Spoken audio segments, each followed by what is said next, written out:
लेकिन लाला के लिए माखन निकालना होता, लाला के लिए दूध गर्म करना होता, यशोदा जी किसी सेविका से नहीं कराती थी, अपने से करती थी। दधि मंथन कर रही, निर्ममंथ है स्वयं दधि मंथन कर रही हैं। और क्या कर रही थी? दधि मंथन आप लोग जानते हो? जानते हो कि नहीं? हाँ ना तो बोलो। दही जमा करके मथानी से, मिट्टी की मटकी हो, स्टील की मटकी हो, रस्सी लगा करके दधि मंथन करते थे। उससे शरीर स्वस्थ रहता था। आज भी अगर आप करो ना, आपको जिम जाने की जरूरत नहीं पड़ेगी, वॉकिंग करने की जरूरत नहीं पड़ेगी। जिम में पैसा भी देते हो और समय भी देते हो। अपने घर में काम करो, पैसा भी बचेगा जिम का और घर का काम भी हो जाएगा। घर का काम करो ना। लगता है माता जी को माइक देना ही पड़ेगा। ओ महाराज कहते हैं हाँ दधि मंथन। अब आजकल तो मैंने सुना है दधि मंथन की भी मशीन आ गई। हाँ, इलेक्ट्रिक में लगा के उसको लगा देते हैं, दधि मंथन हो जाता है। साइंस से फायदा भी है लेकिन कुछ नुकसान भी हुए। दधि मंथन की मशीन आ गई, सफाई की मशीन आ गई, कपड़े धोने की मशीन आ गई, कपड़े सुखाने की मशीन आ गई, रोटी बनाने की मशीन आ गई। रोटी बनाने की मशीन आ गई। अब खिलाने की और आ जाए तो वो भी काम हो जाए। रोटी खिलाने, इससे नुकसान हुआ है। फिजिकल वर्क समाप्त हो गया लोगों का। आज जो लोगों की बीमारियों का मुख्य कारण है फिजिकल वर्क नहीं होता है, शारीरिक परिश्रम बंद हो गया। कोई जिम जा रहा है, कोई वॉकिंग जा रहा है, कोई जॉगिंग कर रहा है, कोई प्राणायाम कर रहा है, और जिनसे कुछ नहीं होता है वो महाराज गार्डन में बैठ के लाफिंग क्लब ज्वाइन कर रहा है। मैंने बंबई में देखा लाफिंग क्लब। मैं तो वॉकिंग के लिए गया था और जोर जोर से लोग हंस रहे थे। आप जानते हो लोग कैसे हंसते हैं? रामलीला में और कृष्ण लीला में जैसे कंस और रावण हंसते हैं ना, बुरा मत मानना आप लोग। उनको देख के हंसी आ जाती है, उनको सुन के। मैंने पूछा ही हो क्या रहा है? लोग बोले महाराज लाफिंग क्लब चल रहा है। मैंने कहा लाफिंग क्लब? हाँ, इनको हंसाया जा रहा है। मैंने कहा क्यों, इनको घर में हंसी नहीं आती? जिनकी हंसी घर में बंद होती है उनको गार्डन में जाके हंसाया जाता है। क्या सिचुएशन आ गई, क्या परिस्थिति आ गई। आप अपने घर में खुश रहो, घर में मस्त रहो, घर में अच्छे से रहो, तो ना लाफिंग क्लब की जरूरत पड़ेगी और ना किसी की जरूरत पड़ेगी। आप अपने घर को अच्छा बनाओ ना, फिजिकल वर्क करो। आजकल लोग कहते हैं महाराज नौकर नहीं मिलते। हाँ, नौकर नहीं मिले तो मैं तो कहता हूँ थोड़ा अच्छा ही है। कुछ काम तो करोगे ना। रोटी बनाओगे, सफाई करोगे, कपड़ा धोगे, थोड़ा तो शारीरिक परिश्रम होगा ना। तो महाराज कहते हैं यशोदा मैया प्रसंग पे आ जाओ। लाला को माखन खिलाने के लिए स्वयं दधि मंथन कर रही है। और क्या कर रही है? कृष्ण लीलाओं का गान कर रही है। उस समय उनका शरीर हिल रहा था। शरीर हिल रहा था, बालों में फूल लगे हुए थे। जब शरीर हिल रहा था तो बालों के फूल गिर करके नीचे आ रहे थे, यशोदा मैया के चरणों में आ रहे थे। ये फूल चरणों में क्यों आ रहे हैं? जीव गोस्वामी जी महाराज कहते हैं फूलों ने देखा यशोदा मैया का जीवन इतना भक्तिमय, इतना कृष्ण प्रेम से युक्त जीवन। फूल जो सिर पे लगे हुए थे, उन्होंने कहा हमारा अधिकार ऐसे यशोदा के सिर पे रहने का नहीं है, हमारा अधिकार यशोदा जी के चरणों में रहने का। इसलिए बालों से गिर करके चरणों में आ रहे थे और यशोदा जी को मानो प्रणाम कर रहे। ऐसा कृष्ण प्रेम जिसके जीवन में। यशोदा मैया दधि मंथन कर रही हैं। लगभग पूरा होने वाला था। बाल कृष्ण जग गए। 3.5 साल की अवस्था थी बाल कृष्ण। जग के महाराज पलंग में बैठ कर रोने लग गए। बच्चा उठने के बाद सबसे पहला काम क्या करता है? अगर माँ पास में ना हो बैठ के रोता है। क्यों? वो जानता है, टेक्निक जानता है। माँ को बुलाने का यही तरीका है। बैठ के रोने लग जाओ, माँ जहाँ भी होगी अपने आप काम छोड़ के आ जाएगी। बालकृष्ण भी बैठ के रोने लग गए। लेकिन यशोदा मैया ने सोचा 5 मिनट रह गया माखन निकालने को। हाँ, अभी थोड़ी देर कोई बात नहीं, कोई समस्या तो है नहीं, रो लेगा। बालकृष्ण ने देखा आज तो रोने के बाद भी नहीं आ रही मैया। बालकृष्ण ने रोना बंद कर दिया। बच्चे बड़े समझदार होते हैं। उनके रोने पे ध्यान दोगे तो ज्यादा रोएंगे। अगर उनके रोने पे ध्यान नहीं दोगे तो धीरे धीरे अपने आप वो जानते अभी इस समय कोई रोने की कीमत करने वाला नहीं, अभी रोने से कोई फायदा नहीं। बालकृष्ण बंद कर दिए रोना, रोना बंद करके पलंग से कूद पड़े, मैया के पास आ गए। मैया से कहा दधि मंथन बंद करो। मैया ने कहा लाला 5 मिनट रह गया। बोले 1 मिनट भी नहीं। दधि मंथन माने साधना। साधना क्यों की जाती है? भगवान को पाने के लिए। मानो बाल कृष्ण कह रहे हैं मैया तुम्हारी साधना पूरी हो गई, मैं आ गया ना तेरे पास, अब साधना करने की जरूरत नहीं है, बंद करो। बाल हट जबरदस्ती बंद करा दिया। कूद के मैया की गोद में चढ़ गए, मैया बैठ गई और बाल कृष्ण को दूध पिलाने लग गई। महाराज 3.5 वर्ष की अवस्था तक बाल कृष्ण मैया का भी दूध पीते थे और गैया का भी दूध पीते थे। आजकल डॉक्टरों ने भी सिद्ध कर दिया है, माँ अगर बच्चे को अपना दूध पिलावे तो बच्चे के स्वास्थ्य के लिए इससे अच्छा और कोई टॉनिक नहीं।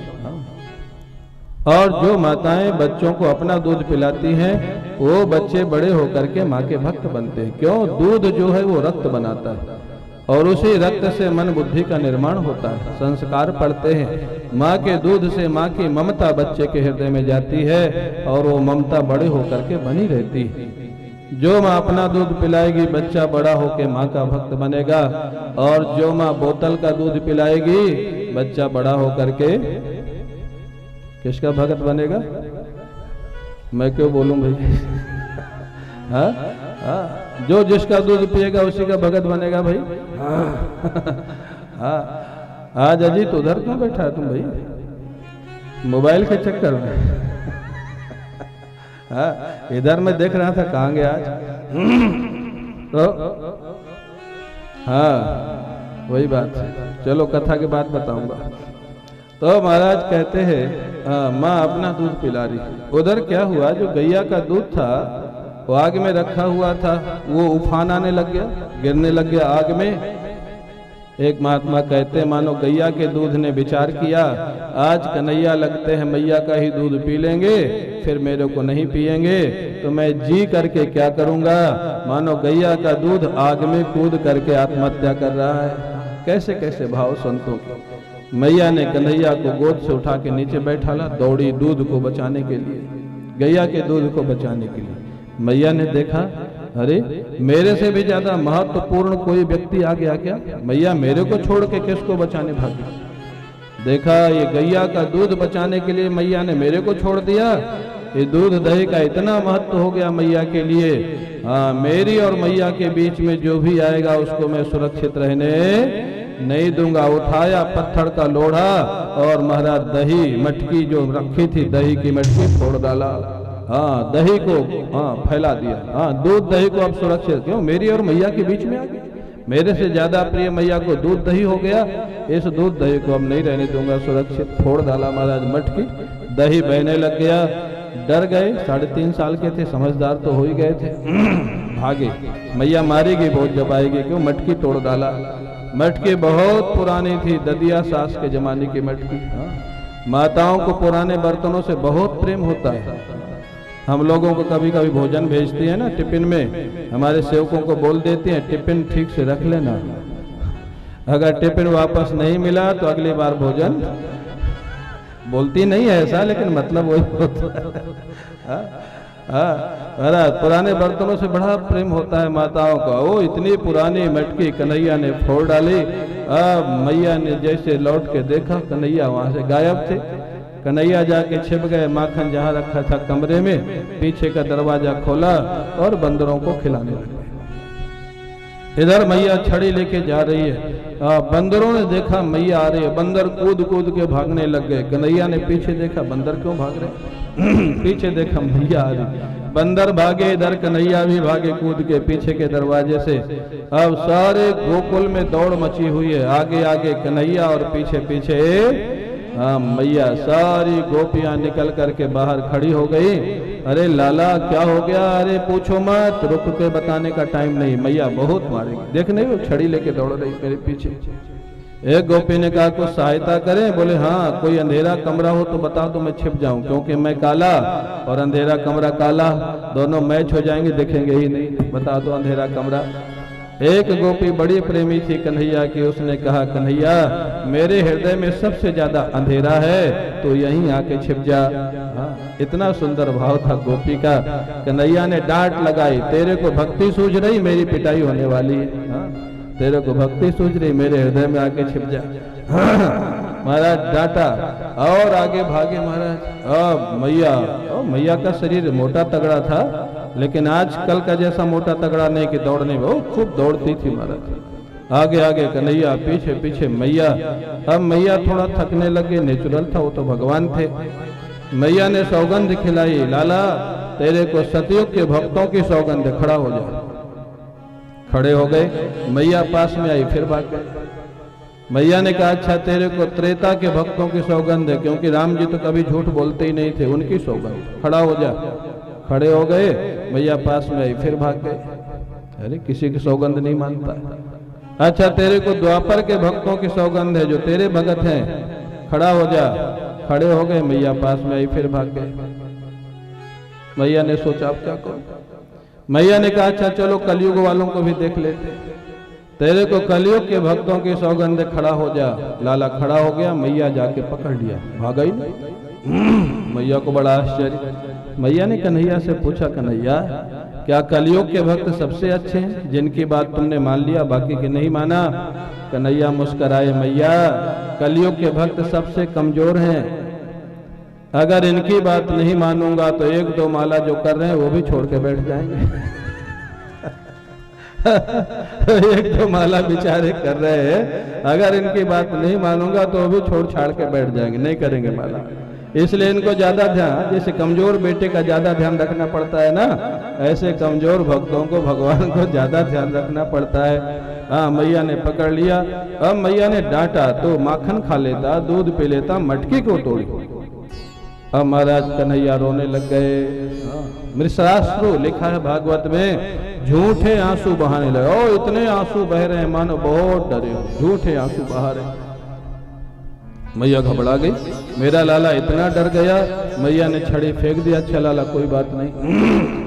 कन्हैया को जो मैया ने बांधा वो दंड देने के लिए नहीं बांधा, मैया ने इसलिए बांधा कि कन्हैया कहीं इतना डर गया है कहीं भाग ना जाए। हाँ बड़ा हो गया, 3.5 साल का होगा, भाग ना जाए। बांध के रखूंगी, 1-2 घंटे में मन बदल जाएगा तब खोल दूंगी, दंड देने के लिए नहीं बांधा।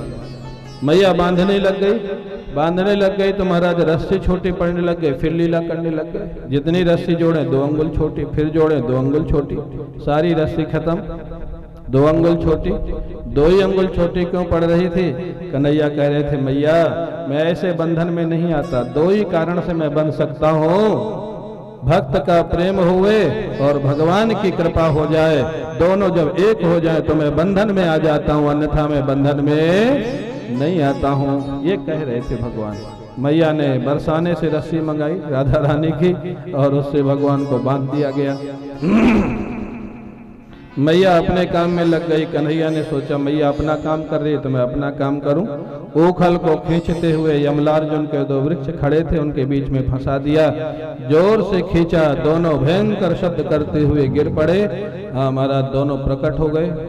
नलकुबर मणिग्रीव कुबेर के बेटे थे, भगवान शंकर के सेवक थे, बड़े उद्दंड थे, नारद जी के हिसाब से वृक्ष हो गए थे। भगवान ने दोनों का उद्धार किया। भगवान की प्रार्थना करके दोनों भगवान के धाम को चले जाते हैं। इधर कन्हैया की कमर में रस्सी बंधी हुई उखल को खींचते हुए जा रहे हैं। वृक्ष गिरे तो भयंकर शब्द हुआ, सारे लोग देखने लग गए, वृक्ष गिर गए, किसने गिराया, कैसे गिरे। वहां देखा बच्चे खेल रहे थे। नंद बाबा ने पूछा, रे बच्चों ये वृक्ष कैसे गिर गए? बच्चों ने कहा बाबा कन्हैया ने अपने उखल को दोनों पेड़ के बीच में फंसाया और जोर से खींचा, दोनों वृक्षों को गिरा दिया। नंद बाबा बोले बच्चों इतने पुराने वृक्ष, 3500-3600 साल पुराने वृक्ष कैसे गिर सकते हैं? मेरे लाला के खींचने से तुम लोग झूठ बोलते हो। अच्छा जैसे भी गिरे लाला तो बच गया। नंद बाबा ने जाकर के कन्हैया की कमर की रस्सी खोली, निशान बन गया था, नीला निशान पड़ गया था। सुकोमल शरीर कन्हैया का गोद में उठा लिया। बाबा ने पूछा कन्हैया इतना जोर से किसने बांध दिया था? अरे बाबा मैया ने बांधा था। अरे मैया इतनी कठोर हो गई? हाँ बाबा बहुत कठोर हो गई आजकल। अब तो मैया के पास मत जाना। बिल्कुल नहीं जाऊंगा। मैया सुन रही वही बहुत नटखट थे। बिल्कुल नहीं जाऊंगा। गोपियों ने कहा मैया के पास नहीं जाओगे? नहीं जाऊंगा। दूध किसका पियोगे? बोले गैया का पी लूंगा। सोओगे कहाँ? बोले बाबा के पास सो जाऊंगा। हाँ ऐसा। दिन भर गए नहीं, इतने नटखट मैया के पास गए नहीं। मैया बेचारी दुखी। मैया ने सोचा क्या किया मैंने, लाला मेरे पास आ ही नहीं रहा है। रात्रि हो गई, गैया का दूध पी लिया, बाबा के पास लेट गए। अब नींद नहीं आ रही। बाबा उनको छोटी छोटी कथा सुना रहे, लोरी सुना रहे, लाला सो जाओ सो जाओ सो जाओ, नींद नहीं आ रही। बाबा ने कहा तो कैसे नींद आएगी?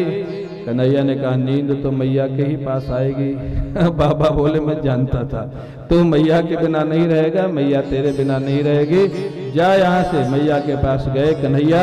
मैया के महाराज गले से लग गए और मैया के पास सो गए। बोले बाल कृष्ण भगवान की जय। बाल कृष्ण भगवान की जय। प्रेम से बोलिए द्वारिकाधीश भगवान की जय। ऐसे बड़ी मधुर भगवान की लीलाएं हैं। अब आप लोगों के बीच में हमारे आयोजक परिवार के दो सदस्य एक भजन पर अपनी प्रस्तुति देंगे, उसका आप लोग आनंद लेंगे और उसके बाद आगे फिर भगवान की कथा होगी। आप लोग प्रेम से उसका आनंद लेवें।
बोले द्वारकाधीश भगवान की जय। देखो भाई आप लोग को जयकारा बोलना है। गला खराब होने के बाद भी मैं तो 2-2 घंटा बोल रहा हूँ और आप जयकारा भी नहीं बोल रहे हैं। और प्रसाद मेरे से कम तो नहीं पाते होंगे आप लोग? हाँ कम पाते हैं कि ज्यादा पाते हैं? थोड़ा जयकारा प्रेम से बोलो। बोले द्वारकाधीश भगवान की जय। जय जय श्री राधे।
बहुत ही सुंदर। एक बार और जोरदार ताली बजाएं।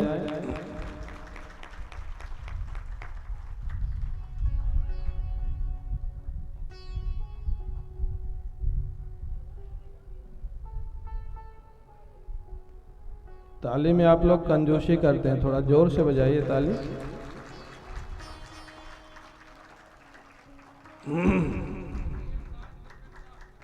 हाँ हाँ, हमारे हेमल भाई कह रहे 1 मिनट तक कम से कम ताली बजनी चाहिए।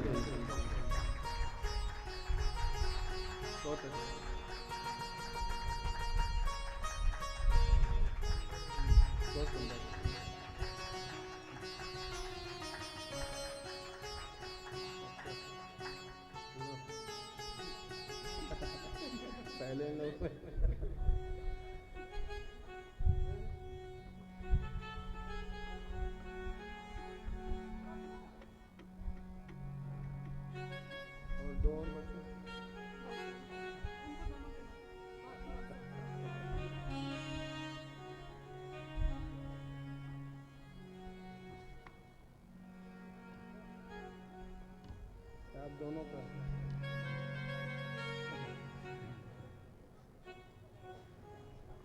बोले द्वारिकाधीश भगवान की जय। बहुत ही अच्छी प्रस्तुति थी पारिवारिक लोगों की। इसमें हमको एक पंक्ति बहुत अच्छी लगी, मैं बची राम जी की कृपा से। कृष्ण भगवान जिसको तंग करते हो ना, हमारे राम जी के पास आ जाना। उनसे अगर कोई बचा सकता है तो कौन बचा सकते हैं? हाँ, तो राम जी ज्यादा शक्तिशाली हुए ना। हाँ, अरे हाँ तो बोलो, हुए ना। भगवान कृष्ण की लीला बहुत अद्भुत है, अलौकिक है, आनंददायक है। बोले द्वारिकाधीश भगवान की जय। जय श्री राधे। भगवान बालकृष्ण गोकुल में रहते हुए वो लगभग 4 वर्ष के हो गए। एक दिन सभी गोपों ने, ग्वाल बालों ने विचार किया,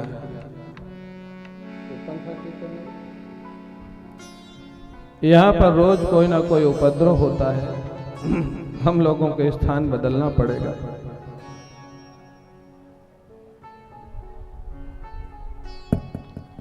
और तब निर्णय हुआ स्थान बदलने के लिए। उपनंद नाम के गोप ने प्रस्तावित किया,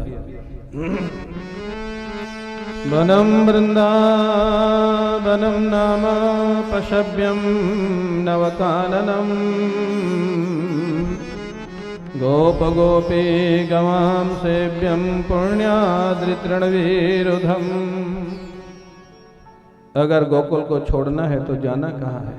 उपनंद नाम के गोप ने बड़ा सुंदर प्रस्ताव दिया, अगर गोकुल को छोड़ के जाना है तो वृंदावन चलो, जहाँ पर गायों के लिए घास है, पीने के लिए शुद्ध जमुना जल है। जमुना जी का जल तो अभी 25 वर्ष पहले तक बहुत अच्छा था। हम लोग जब पढ़ते थे वृंदावन में, जमुना जी स्नान करने जाते थे, पूजा के लिए वहां से जल भर के लाते थे, कई बार पीने के लिए भर के लाते थे। इतना शुद्ध था जमुना जी का जल। ये मनुष्य की जो खोपड़ी है ना, ये सारा गड़बड़ करती है। इतने सारे डैम बना दिए, डैम बना करके कैनाल में सारा पानी निकाल दिया। जमुना जी और गंगा जी में उनका मूल पानी आता ही नहीं। ठीक है, डैम बनाना ठीक है, बिजली बनाना है, कैनाल में देना भी ठीक है, किसानों को चाहिए, लेकिन जमुना गंगा जीवित रहेंगी तब ना दोगे। 40% पानी कम से कम गंगा जमुना का उनकी धारा में आना चाहिए, ऐसा कोर्ट का भी आदेश है। लेकिन कोर्ट तो आदेश ही करेगा ना, इम्प्लीमेंट कौन करेगा? इम्प्लीमेंट तो शासन प्रशासन और लोग करेंगे। और उसकी दुर्दशा का कारण यही है। आप प्रतिवर्ष ध्यान से देखें, गंगा जी हो, जमुना जी हो, कोई भी नदी हो, लोग कहते हैं सफाई कर रहे हैं, सफाई कर रहे हैं। क्या सफाई कर रहे हैं? प्रत्येक नदी हर वर्षा ऋतु में अपनी सफाई स्वयं कर लेती है। प्रत्येक नदी हर वर्षा ऋतु में जब बाढ़ आती है, फ्लड आता है, अपने आप नदी पूरी साफ हो जाती है। उसके बाद आप उसमें गंदगी मत डालो ना। ये जो फैक्ट्रियों का पानी है, ये जो महाराज सीवेज का पानी है, ये मुख्य उसमें गंदगी का कारण है, एक कारण। और दूसरा कारण गंगा जमुना का पानी जो गंगा जमुना में नहीं छोड़ा जा रहा है, तो गंगा जमुना का जो अस्तित्व है वो समाप्त प्राय हो जाता है। तो अभिप्राय तो बात याद आ गई, हम लोग जब पढ़ते थे 83 से और 92 तक मैंने वृंदावन में अध्ययन किया। उस समय जमुना जी का पानी पीने लायक होता था, और आज कहने में भी हमको कष्ट होता है। आज आप वृंदावन इस समय जाओ, नहाने की बात छोड़ो, आचमन करने का मन नहीं होता है। अभी दिसंबर में एक कथा होने वाली है, किसी ने कहा जमुना जी को चुनरी चढ़ाएंगे। मैंने कहा भाई जमुना जी में जमुना जी हो तो चढ़ा देना, लेकिन अगर जमुना जी की जगह पर नाला बह रहा हो तो हमारे जाने की इच्छा नहीं होगी। वहाँ किसकी आरती करोगे, किसको चुनरी चढ़ाओगे? जो दिल्ली का गंदा पानी आ रहा है उसको। जमुना जी की धारा को जहाँ रोक दिया गया है दिल्ली के पहले ही, नजफगढ़ का नाला सारा जमुना जी में आता है। ये जो दशा है, लोग कह रहे प्लान बन रहा है, इतने करोड़ों का प्लान। अरे प्लान क्या बना रहे? हर बरसात में जमुना जी साफ हो जाती है, गंगा जी साफ हो जाती है। सीधी सीधी बात है, उनका पानी उनमें छोड़ो और गंदा पानी उनमें मत छोड़ो, दो ही काम करने, उसमें कौन सी बड़ी प्लान की बात है। ठीक है, जो भी है ठाकुर जी करेंगे कुछ ना कुछ। हम लोगों का भी दायित्व है, हम लोगों को भी प्रयास करना चाहिए गवर्नमेंट के साथ। तो हमारा सभी लोग वृंदावन आ गए। जमुना जी में पानी पीने लायक था, कंदमूल फल थे, घास थे। भगवान कृष्ण हो गए 4 साल के। एक दिन कन्हैया बाबा के पास आए, बाबा अब हम बड़े हो गए, क्या करोगे लाला? बाबा ने सोचा अच्छा पढ़ने वढ़ने की बात करेंगे, 4 साल के हो गए। बाबा अब हम बछड़े चराएंगे, बछड़े। अरे लाला अभी तुम छोटे हो, बछड़े बहुत दूर चल जाएंगे। नहीं नहीं अब हम बड़े हो गए, बछड़े चराएंगे। बछड़े चराने जाने लग गए महाराज। एक दिन बछड़ों के बीच में एक बड़ा सुंदर बछड़ा दिखाई दे, बिल्कुल सफेद, हृष्ट पुष्ट, खाया पिया, जरूरत से ज्यादा सुंदर था। भगवान कृष्ण ने ध्यान से देखा, ये बछड़ा बहुत सुंदर है, पहली बार दिखाई दिया। ध्यान से देखा तो वो वत्सासुर नाम का असुर था, बछड़ा बना हुआ था। माया से बलराम जी को दिखाया, ये बछड़ा देखो। बोले हाँ बहुत सुंदर है। बोले ध्यान से देखो। अरे कन्हैया ये तो असुर है। बोले इसीलिए दिखाया, मैं मार देता तो आप मेरे को डांटते, बड़े भाई है ना। ये असुर है। जरूरत से ज्यादा जहाँ कोई चीज दिखाई दे समझ लेना कुछ डाउट है। हाँ।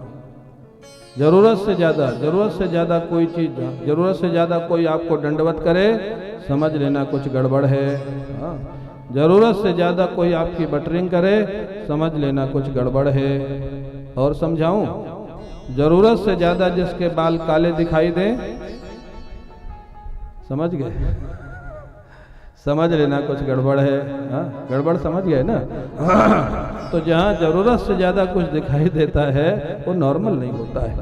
तो महाराज कहते हो बछड़ा बहुत ज्यादा सफेद दिखाई दे रहा था। भगवान कृष्ण ने समझ लिया वत्सासुर है, उसका पैर पकड़ के उठाया, आकाश में घुमाया और घुमा करके जमीन में पटका उसका। गोविंदाय नमो नमः हो गया। ताली बजा लो आप लोग। हाँ ऐसे एक बड़ा विशाल बगुला था बकासुर, उसका भी भगवान ने उद्धार किया।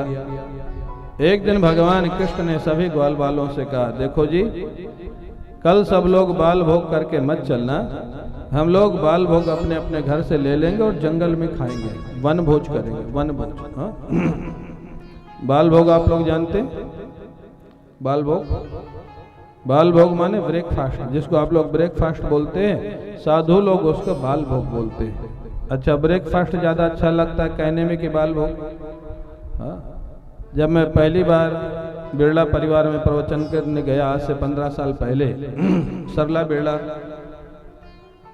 बड़े अच्छा जिनका जीवन था, आदर्श जीवन, इस कलयुग में सतयुग जैसा जिनका जीवन था, आदरणीय सरला बिरला, वसंत कुमार जी बिरला। उन्होंने कहा स्वामी जी प्रातःकाल का कब लेंगे? मैंने कहा बाल भोग 8 बजे लेंगे। उन्होंने पूछा बाल भोग क्या होता है? मैंने कहा ब्रेकफास्ट जिसको बोलते हैं। बोले इतना अच्छा शब्द है हमारे यहाँ बाल भोग। बोले अब आज से हम कभी ब्रेकफास्ट बोलेंगे नहीं, हम बाल भोग ही बोलेंगे। हाँ? सरला जी आजीवन बाल भोग ही बोलती रही। हाँ, बाल भोग कब करेंगे महाराज? हाँ? इतने अच्छे अच्छे शब्द हैं। दोपहर के भोजन को राजभोग, हाँ, रात्रि के भोजन को शयन भोग, ये महाराज हमारे संतों के शब्द हैं। हाँ, हमारे सनातन धर्म के शब्द हैं। भगवान कृष्ण ने कहा आज बाल भोग घर में नहीं करेंगे, सब लोग लेके चलना, वन भोज करेंगे। वन भोज जानते हो आप लोग? हाँ, वन भोज को आप लोग क्या बोलते हो? हाँ, पिकनिक। जिसको आप लोग पिकनिक बोलते हो ना, उसको हम लोग वन भोज बोलते। कितने अच्छे शब्द हैं। हाँ, आप बोलो आज वन भोज करेंगे हम लोग। हाँ, वन भोज करने के लिए सब ग्वाल बाल अपने अपने घरों से बाल भोग ले लिए, जंगल को चले गए बछड़ों को लेकर के। अब महाराज उधर खेल रहे थे, उनके आनंद की लीला को देख करके एक अघासुर नाम का दैत्य था, वो चिढ़ रहा है, जल रहा है। किसी के सुख को देख करके कोई चिढ़ने जलने लग जाए, समझ लेना वो अघासुर है। अघ माने पाप। जिसके मन में पाप का प्रवेश होता है वो दूसरे को सुखी नहीं देख सकता है, ये उसकी पहचान है। वो स्वयं दुखी रहेगा और दूसरे को भी दुखी करने का प्रयास करेगा। प्रयास तो करेगा, कर सकेगा कि नहीं वो अलग बात है। उसका नाम अघासुर। अघासुर ग्वाल वालों के आनंद को नहीं देख सका। व्यवधान करने के लिए एक विशाल अजगर बन करके बैठ गया। कितना विशाल था मालूम? 12 किलोमीटर 12 किलोमीटर का विशाल अजगर बन गया, मुख खोल के। हाँ, अब उसका इतना बड़ा शरीर पहाड़ के जैसा दिखाई दे। 12 किलोमीटर बड़ा अजगर, खुला हुआ मुख उसका गुफा के जैसे दिखाई दे रहा था। उसके दांत हाँ पहाड़ की चोटियों जैसे दिखाई दे रहे थे। उसकी जीभ गुफा का रास्ता जैसा दिखाई दे रहा है। ऐसा विलक्षण वर्णन। ग्वाल बालों ने देखा ये गुफा कल यहाँ तो नहीं थी, आज यहाँ गुफा अचानक कैसे आ गई? ये गुफा अगर नई बनी है तो चलो देख के आते हैं। दूसरे ने कहा कल नहीं थी तो एक दिन में नहीं बन सकती, ये कोई असुर तो नहीं है कहीं, ये कोई राक्षस तो नहीं है। तीसरे ने कहा राक्षस भी होगा तो क्या करेगा, कन्हैया हमारे साथ है ना, राक्षस होगा तो कन्हैया उसका गोविंदा नमो नमा कर देंगे। हाँ, इतना महाराज भरोसा भगवान पर, कन्हैया पर। सारे लोग ताली बजाते हुए अघासुर के अंदर प्रवेश कर गए। भगवान ने देखा अरे मेरे ऊपर भरोसा करके लोग महाराज जानबूझ के मौत के मुख में चले गए। भगवान ने भी बिना विलंब किए हुए उस अघासुर के मुख में प्रवेश कर गए और अपने शरीर को बढ़ा दिया। इतना शरीर को बढ़ाया कि अघासुर अपना मुख बंद नहीं कर सका। हाँ? इतना बढ़ा दिया। अब इतना ज्यादा बढ़ा दिया कि उसको श्वास लेने में तकलीफ होने लग गई। वो लगा छटपटाने। हाँ, भगवान ने देखा अब ये छटपटाने लग गया, अब ये जाएगा। हाँ, छटपटाते हुए उसका ब्रह्मरंध्र फट गया और अघासुर का जो जीवात्मा ब्रह्मरंध्र तोड़ करके आकाश में महाराज भगवान की प्रतीक्षा करने लग गया। बोलिए भक्तवत्सल भगवान की। भगवान ने ग्वाल बालों से कहा जल्दी निकलो, ये गुफा नहीं है, अजगर सांप था, खा जाता तुम लोगों को, अघासुर था। ग्वाल बाल बाहर निकले, भगवान भी बाहर निकले। भगवान जैसे बाहर निकले, अघासुर की जो दिव्य ज्योति थी भगवान कृष्ण के शरीर में जाकर के समा जाती है, उसका उद्धार हो जाता है। बोलिए भक्तवत्सल भगवान की। आकाश से फूलों की वर्षा होने लग गई, धुंध भी बजने लग गई। क्यों? अघासुर का उद्धार हो गया था। बड़ा भारी दैत्य था। यहाँ पर राजा परीक्षित ने एक प्रश्न कर दिया, महाराज अघासुर इतना बड़ा दुष्ट था, इसको भगवान की प्राप्ति कैसे हो गई? ये भगवान में कैसे समा गया? सुखदेव जी महाराज बड़ा सुंदर जवाब देते। सुखदेव जी ने कहा राजन, जीवन के अंतिम समय में भगवान का नाम आ जाता है तो व्यक्ति का उद्धार हो जाता है। भगवान का रूप का ध्यान आ जाता है तो व्यक्ति का उद्धार हो जाता है। जीवन के अंतिम समय में अरे अघासुर के अंदर किसी भी भाव से सही साक्षात भगवान कृष्ण प्रवेश कर गए थे इसके अंदर, तो इसके उद्धार में संदेह कैसे हो सकता है? भगवान तो इसके अंदर ही थे ना जब ये मरा, इसका जीवन छूटा, इसलिए अघासुर को भगवान की प्राप्ति हो गई। ताली बजाना है तो ठीक से बजाओ। हाँ, मैंने कहा ना जो काम करो ठीक से करो। अब महाराज अघासुर को भगवान की प्राप्ति हो गई। इधर भूख लग गई थी ग्वाल बालों को, बाल भोग किया नहीं था सवेरे से, इधर ये लीला हो गई, काफी विलंब हो गया था। ग्वाल बालों ने कहा कन्हैया भूख लगी है, बोले चलो खाओ, निकालो अपना अपना बाल भोग। भगवान कृष्ण बीच में बैठ गए, चारों तरफ ग्वाल बाल बैठे हुए, अपना अपना बाल भोग खोल के रखे।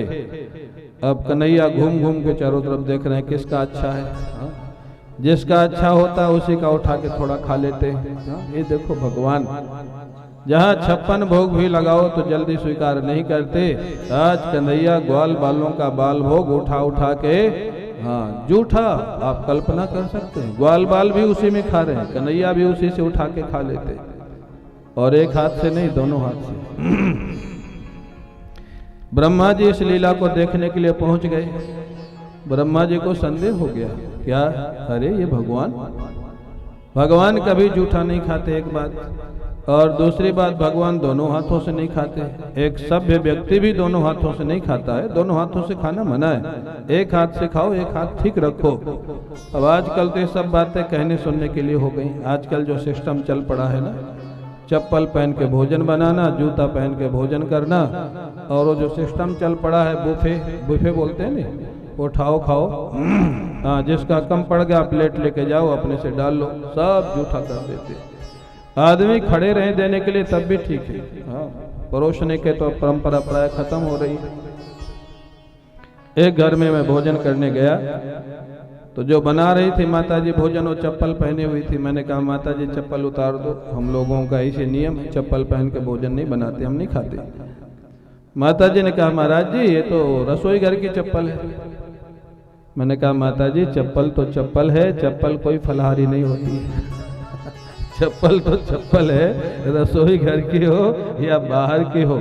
हमारे शास्त्र में लिखा है पूजा पाठ करते समय कान में हाथ चला जाए तो हाथ धोना पड़ता है, नाक में चला जाए तो धोना पड़ता है, पैर में लग जाए तो धोना पड़ता है। इतनी शुद्धि बताई गई है पूजा पाठ के लिए, अपने जीवन के लिए, तो क्या चप्पल शुद्ध हो जाएगी रसोई घर में जा करके? अब भाई लोग कहते हैं महाराज आजकल मार्बल लगा देते हैं, ग्रेनाइट लगा देते हैं, पैरों में दर्द हो जाता है, तो नीचे कुछ कपड़ा डाल दो, कारपेट डाल लो, और जरूरत पड़ती है तो सॉक्स पहन लो। लेकिन अब तो आदत पड़ गई, चप्पल पहन कर रसोई में नहीं पूरे घर में घूमते हैं। बड़ा महाराज मुश्किल हो जाता है कभी कभी। एक जगह दिल्ली में मैं एक बार भोजन करने गया, चौधरी परिवार था पंजाबी, और एक साथ सब लोग बैठ गए डाइनिंग टेबल पे। वो चौधरी जी भी बैठ गए, बाकी लोग परोस रहे थे, बेटे बहुएं सब, और चौधरी जी दोनों हाथ से खा रहे थे। मैंने कहा चलो कोई बात नहीं। और जब रोटी मेरे थाली में खत्म हो गई तो चौधरी जी ने अपने हाथ से उठा के मेरे हाथ थाली में रख दिया। रोटी वहीं रखी थी टेबल पे, मैंने भोजन बंद कर दिया। अब वो पूछे महाराज आपने बहुत कम खाया। मैंने कहा आज भूख इतना ही है। अब उनको मैं कैसे बताऊं, बेचारे दुखी हो जाते। एक तो दोनों हाथ से खा रहे, फिर जूठे हाथ से रोटी उठा के यहाँ रख दिया हमारी थाली में। तो आजकल जो संस्कार है ना, और इसको क्या बोलते हैं हम लोग, बहुत एडवांस है। जूता चप्पल नहीं उतारेंगे, हाँ ऐसे ही खाएंगे, जूठे खाएंगे, फिर कहते हैं महाराज बड़ा तनाव है घर में। अरे जीवन में कुछ आचरण रखो, सिद्धांत रखो। तो ब्रह्मा जी को समस्या हो गई, ये भगवान कैसे हो सकते हैं? भगवान जूठा नहीं खाते, भगवान दोनों हाथ से नहीं खाते। ब्रह्मा जी परीक्षा लेने के लिए जानते हो क्या करते हैं? ब्रह्मा जी ने उनके बछड़ों को उठाया, बेहोश करके गुफा में डाल दिया। भगवान होंगे तो खोज लेंगे। भगवान बछड़ों को खोजने गए तो ब्रह्मा जी ने ग्वाल बालों को उठा लिया, ग्वाल बालों को बेहोश करके उनको डाल दिया। भगवान ने ध्यान से देखा ये कर कौन रहा है, मेरी लीला में बाधा कौन डाल रहा है। ध्यान लगा करके देखा, समझ गए सर्वम विधिकृतम कृष्ण सहसा वजगामह। अचानक पता लग गया, अरे ब्रह्मा तू मेरी लीला में बाधा डाल रहा है, तेरे को पता है मैं भगवान हूँ, अभी भी परीक्षा की जरूरत है तेरे को, अब देख मैं क्या करता हूँ। जानते हो भगवान ने क्या किया? भगवान ने अपने संकल्प से जितने बछड़े थे, जितने ग्वाल बाल थे, जितने डंडे थे, जितने छीके थे, सब प्रकट कर लिए। ब्रह्मा जी ने जो चुरा के डाले थे उनको वहीं छोड़ दिया। नए बछड़े, नए ग्वाल बाल, नए डंडे सब भगवान के रूप में प्रकट हो गए। भगवान की लीला चलने लग गई। और उधर भगवान कृष्ण ने एक लीला और की। क्या? ब्रह्मा जी ब्रह्मलोक जा रहे थे, भगवान कृष्ण ब्रह्मा जी से पहले पहुंच गए और पहले ब्रह्मा बन करके पहुंच गए। द्वारपालों से कह दिया, देखो जी मैं आराम करने जा रहा हूँ, आजकल दुनिया में कुछ नकली ब्रह्मा भी घूम रहे, अगर दूसरा आवे तो अंदर मत आने देना। भगवान तो चले गए अंदर ब्रह्मा बन करके। अब जो एक्चुअल ब्रह्मा जी थे पहुंचे, द्वारपालों ने रोक दिया, कहाँ जा रहे हो? अब किसी मालिक को नौकर रोके तो बड़ा आश्चर्य होता है। ब्रह्मा जी ने कहा, मेरे से पूछते हो कहाँ जा रहे हो? मेरा ये घर है, मेरा अपना स्थान है, मेरा धाम है, मेरे को पूछते हो कहाँ जा रहे हो? द्वारपालों ने कहा, हमारे ब्रह्मा जी अंदर जा चुके, विश्राम कर रहे हैं, अगर खैरियत चाहते हो तो चुपचाप वापस चले जाओ, नहीं तो बहुत मारेंगे तुमको। ब्रह्मा जी सोचिए क्या हो गया इन लोगों, कौन से ब्रह्मा अंदर चले गए? ब्रह्मा जी ने समझ गए, लगता है वो भगवान थे, हाँ, जिनका मैंने अपराध किया। ब्रह्मा जी बेचारे भागे भागे वापस वृंदावन आए। यहाँ देखा क्या हो रहा है, भगवान कृष्ण को देखा तो अपनी लीला में लगे हो, ग्वाल बालों के साथ गोचारण में लगे हो, बछड़े चरा रहे। ब्रह्मा जी सोचे, लगता है बछड़े और ग्वाल बाल उठा लाए, इनको पता लग गया। गुफा में गए तो बछड़े ग्वाल बाल बेहोश पड़े, लौट के फिर आए तो ठाकुर जी के साथ लीला हो रही। अब ब्रह्मा जी ही चक्कर में पड़ गए, सत्याहा के कतरे नेति, ये सच्चे हैं या वो सच्चे?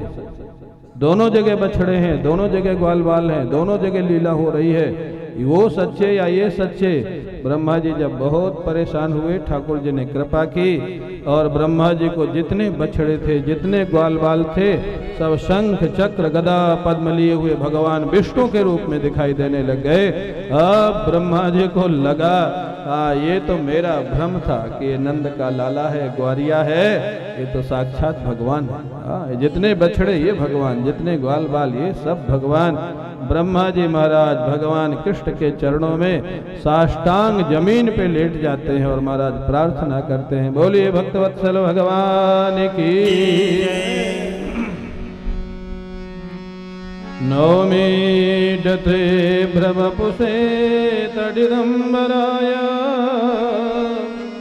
गुंजावतं सपरिपेक्षल सन्मुखाय वन्यस्रजे कवलवेत्र विषाण वेणो लक्ष्मश्रिये मृदुपदे पशुपांगजाय। ब्रह्मा जी महाराज कहते, हे प्रभु, हे पीताम्बरधारी, हे मेघश्याम, हे गुंजा की माला पहने हुए श्याम सुंदर, हे नंद बाबा के लाला, आपकी मैं स्तुति करता हूँ, स्तुति करने लायक आप ही हैं, आपके चरणों में मैं बार बार प्रणाम करता हूँ। ब्रह्मा जी को पता लग गया, नंद बाबा का जो लाला है भगवान साक्षात परमात्मा है। और एक बात, माफी मांगने का तरीका ब्रह्मा जी का जानते हो? ब्रह्मा जी ने कैसे माफी मांगी?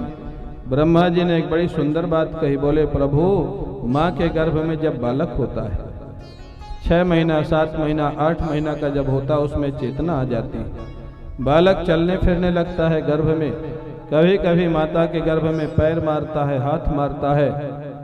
माँ उस बच्चे के इस महाराज चलने फिरने को, हाथ पैर मारने को अपराध नहीं मानती है, खुश हो जाती है कि मेरा बालक चैतन्य है। हाँ, बच्चे को थप्पड़ थोड़ा मारती है गर्भ के बालक को माँ।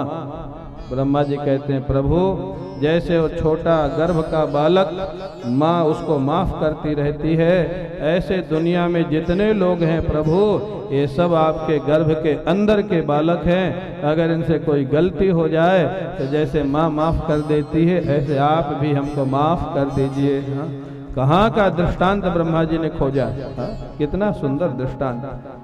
ये सारा ब्रह्मांड भगवान के रोम में है, भगवान के अंदर है, और हम लोग जितने हैं भगवान के गर्भ के अंदर है। ब्रह्मा जी कहते हैं, जैसे गर्भ के बालक से गलती होती है, ऐसे हम लोगों से गलती हुई, आप माफ कर दीजिए।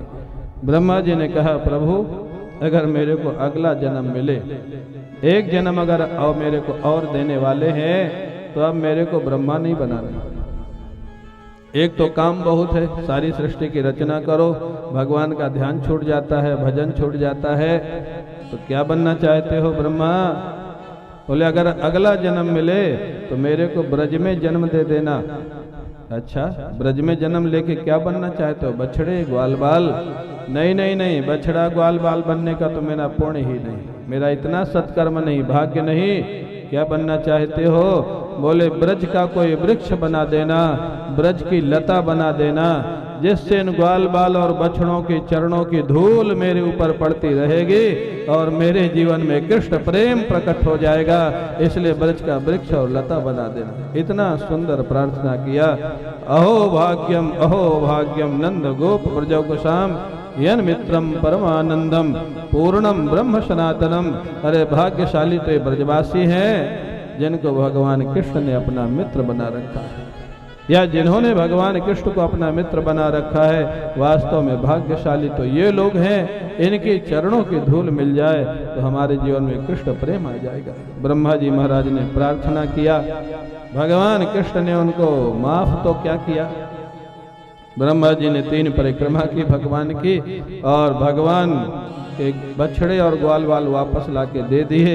ब्रह्मा जी भगवान को प्रणाम करके ब्रह्मलोक को चले जाते हैं। बोलिए भक्तवत्सल भगवान की। अब महाराज जानते हैं भगवान और थोड़ा बड़े हो गए। कितने साल के हो गए? पौगंड वयः 6 साल के हो गए भगवान कृष्ण। एक दिन बाबा के पास आए, बाबा अब हम और बड़े हो गए। तो बोले अब क्या करोगे? अब बाबा ने सोचा शायद 6 साल के हो गए तो पढ़ने जाएंगे। बोले अब बाबा हम बड़े हो गए, हम गैया चराएंगे। अभी बछड़े चराते थे, अब गैया चराएंगे। हाँ, भगवान कृष्ण कितने बड़े थे जब पढ़ने गए मालूम है? कितने साल के थे जब पढ़ने गए भगवान कृष्ण मालूम? 11 साल के थे। 11 साल के थे जब पढ़ने गए भगवान कृष्ण। और आपके बच्चे कितने साल में जाते हैं? हाँ? 2 साल। 2 साल में, माने आपके बच्चे भगवान से आगे हैं ना, काफी आगे। बच्चों का बचपना प्रायः चला जाता है। आजकल जो कल्चर चला है, बच्चा जब तक कुछ समझता है उसके पहले उसको और कुछ नहीं तो प्ले स्कूल में जाओ।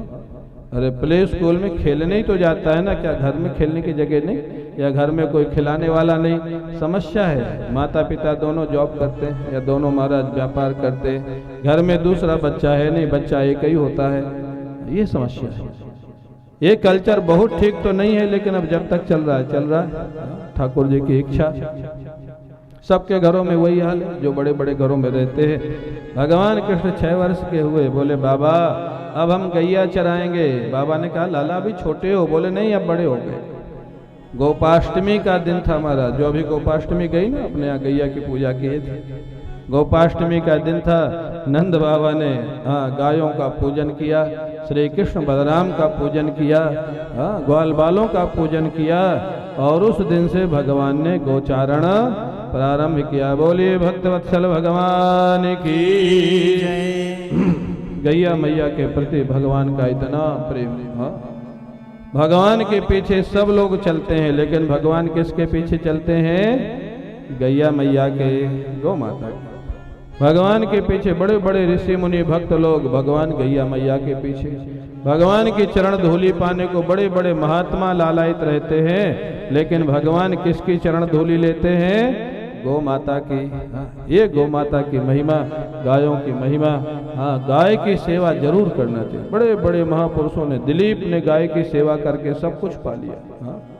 अगर आप गाय की सेवा अपने भाव से करें, गौ माता साक्षात भगवान का रूप है। यहाँ तक कि भगवान जिनकी सेवा करते हैं वो गौ माता है। उनकी महाराज से भगवान लेके जाते थे रोज। एक दिन गोचारण के लिए गए थे, बड़े सुंदर फल थे महाराज, बड़ी सुगंध आ रही थी। ग्वाल वालों ने कहा कन्हैया खाने का मन हो रहा है। बोले खाओ। अरे बोले एक असुर रहता है यहाँ, न खाता है न खाने देता है। उस असुर का नाम क्या था मालूम है? धेनुकासुर। धेनुकासुर गधे की आकृति में रहता था। गधे की आकृति में क्यों रहता था? ये भी संकेत है। जो व्यक्ति कमाता ही रहे, न खावे न खाने देवे, उसको क्या कहा जाएगा? वही धेनुकासुर है। वही धेनुकासुर माने गधा। गधा माने बेवकूफ। क्यों? कमाए जा रहा है। कौन खाएगा ये पता नहीं, कब खाएगा पता नहीं, ना अपना खाता है ना दूसरे को खाने देता है। उसका नाम धेनुकासुर महाराज। बलराम जी ने उसका उद्धार किया। सारे ताड़ के वृक्ष गिर गए, सारा फल ग्वाल वालों ने खाया। बड़े प्रेम से महाराज कन्हैया के साथ वापस आ जाते हैं। इस प्रकार भगवान की बड़ी सुंदर दिव्य लीलाएं, बाल लीलाएं बहुत हैं। बाल कृष्ण की बाल लीलाएं अनंत हैं, बहुत सारी लीलाएं हैं। बाकी की चर्चा हम लोग अब इस समय का समय प्रायः पूरा हो रहा है। अभी आपको जमुना जी का दर्शन होगा। द्वारका जी में वैसे गोमती जी हैं, लेकिन वृंदावन में जमुना जी हैं। जमुना जी का दर्शन होगा, आप लोग उनका दर्शन करेंगे, एक भजन का श्रवण करेंगे और उसके बाद सायंकाल आज बड़ी सुंदर कथाएं हैं। सायंकाल महाराज भगवान का वेणु गीत है, गोवर्धन पूजा है, कात्यायनी उपासना है, गिरिराज का दर्शन है, 56 भोग का दर्शन, और आज तुलसी विवाह है। आज तुलसी विवाह है ना, आज एकादशी है, देवोत्थान एकादशी है। आज कथा के बाद संक्षेप में यहाँ तुलसी जी का पूजन होगा और उसका भी आप दर्शन करेंगे, गिरिराज जी का दर्शन करेंगे। अब जमुना जी प्रकट हो गई हैं आपके मध्य में। बोले जमुना मैया की, जोर से बोलिए, जोरदार आवाज में, बोले जमुना मैया की जय जय श्री राधे। एक भजन होगा जमुना मैया का, ठाकुर जी का, आप लोग उसका आनंद लेंगे और उसके बाद कथा को विश्राम देंगे। मेरे सिर पर हाथ रख दो राधा